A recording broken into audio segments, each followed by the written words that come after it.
Okay, so now we are at the letter C. Who do we got? Who are we looking towards? Frederick Ivor Case. Yeah. Racism and National Consciousness. Okay. And I went over because he was a professor in Toronto in the 70s, 80s from the Caribbean. And he actually writes about racism in the Canadian context, which I'm like, I veer a lot towards American work. But I actually haven't read this book, but I still took an excerpt out of it because I just thought it's relevant to, I haven't read the book in its entirety. Because a lot of people will say, racism, the permanence of racism, all that stuff is just an American problem. But as you can see, back in the 70s, the Canadian professor had this to say about Canadian racism and national consciousness. And the line that I took, and this is one of those golden finds, because I really like finding stuff from Black Canadian history, any kind of Black Canadian writing. So that was an exciting find. But I picked a passage in which he talks about, again, I'm like, I don't know why there's threads here, but there is. Or like, I don't know, it was an unconscious threading that I did, but he talks about the ways in which the Black middle class now is pitted against the Black working class, and how the Black middle class is very happy to get the little crumbs of, white supremacist rewards, or rewards of, operating within the hierarchy at the expense of the Black, the working class. In the same ways that white working class people are happy to be pitted against Black working class people and Black people in general. So he says, male or female, Canadian, Caribbean, or African by birth, and he's talking about people in Canada. Yeah. The Black middle class is constantly consulted and constantly asked to sit in judgment concerning situations involving others. Pleas for the improvement of working conditions of hospital support staff, petitions against the deportation of mothers because they're mothers, human rights cases involving the garment industry, racial battles in schools. All of these become embarrassments beyond description, and there's little or no attempt to understand and to support by actions and or by funds. So he's talking about in the 70s, because in the 70s and thereafter, there was a whole era of African and Caribbean immigration to Canada, right?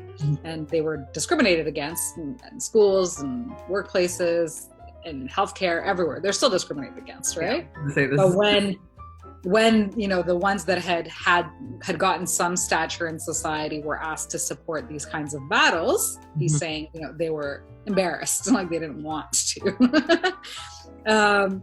So when they did make those public statements or directives within the public particular institution involved, they put the low-class Blacks in their place. A Black vice principal tells Black high school students who've been victims of public acts of intimidation that their perception of the incidents was wrong. A Black guidance teacher refuses to discuss repeated racial incidents in his school and supports the statement that it is mainly those who are frustrated through lack of achievement who rebel. So, and then the final line he puts there is, the Black executioner still lives and the body of Marie-Joseph Angélique continues to burn. So Marie-Joseph Angélique was an enslaved Black woman who burned half of Montreal, or who set a fire to her master's home and ran away, and then half of Montreal burnt down after a big chunk of old Montreal burnt down.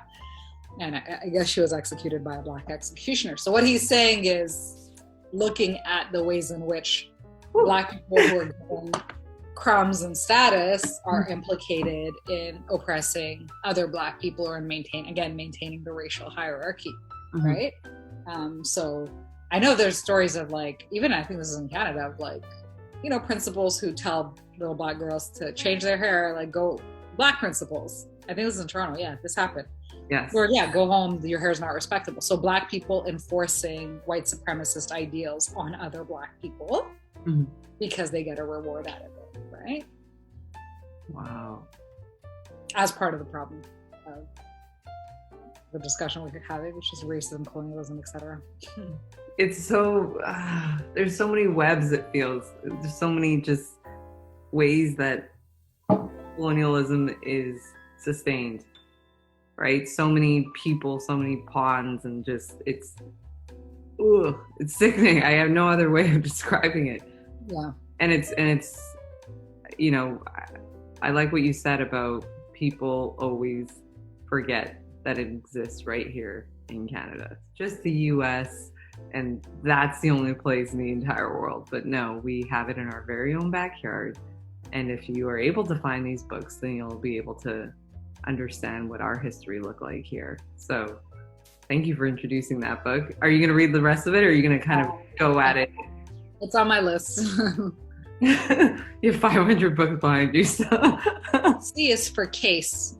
Frederick Ivor Case.